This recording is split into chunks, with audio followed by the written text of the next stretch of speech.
entiendo la suplementación.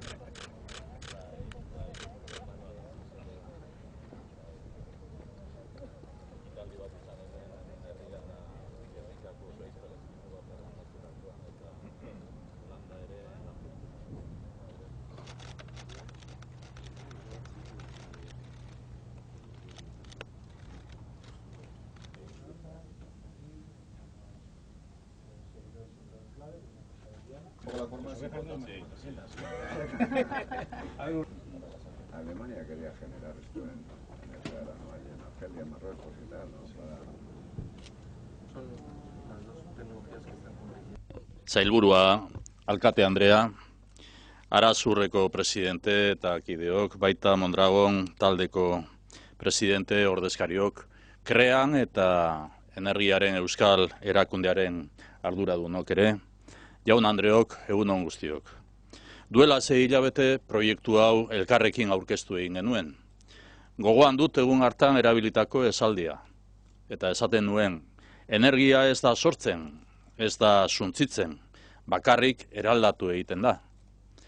Ekian proiektua salbuespena da. Urtea bukatu aurretik energia sortzen hasiko delako.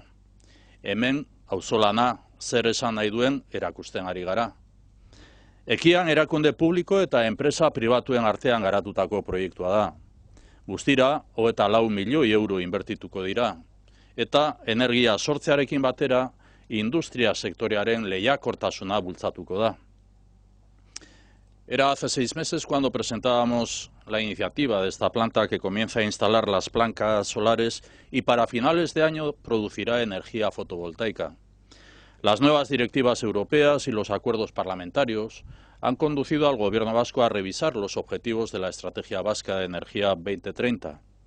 Hemos planteado unos objetivos más ambiciosos tanto para la generación como para el consumo de energía renovable.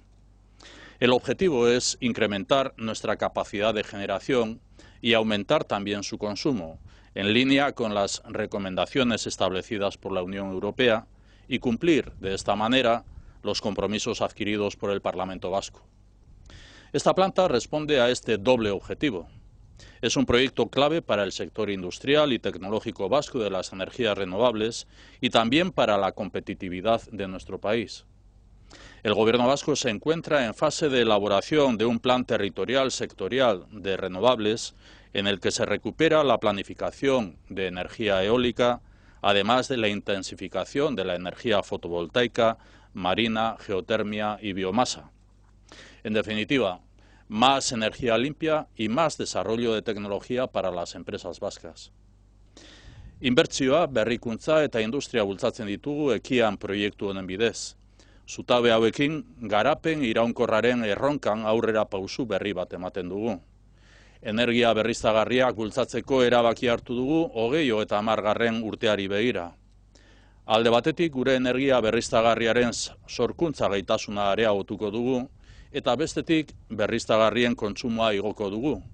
Beti ere, Europar Batasunak zabaldutako gomendioekin bat eginez eta Eusko Legebiltzarrak hartutako konpromisoei erantzunez.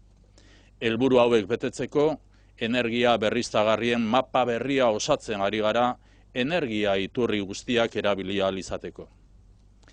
La política energética vasca recibe un nuevo impulso con este proyecto. Euskadi abre nuevos horizontes a una producción más sostenible y contribuye a la competitividad de un sector industrial y tecnológico clave para el futuro. La transición energética es un desafío global que Euskadi va a abordar en positivo. Nos sumamos a la apuesta de la Comisión Europea a favor de una transición energética que contribuya a hacer frente al cambio climático y además impulse las nuevas oportunidades económicas y de generación de oportunidades de empleo de calidad. Vamos a seguir trabajando con las dos manos.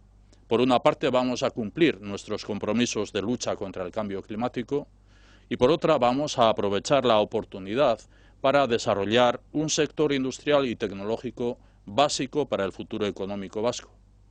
Bi helburu hauek uztartuz, proiektu honetan parte hartu egiten duzuen eta bi enpresa eta erakunde guztioi nire eskerrona, Eusko Jaurlaritzaren eskerrona.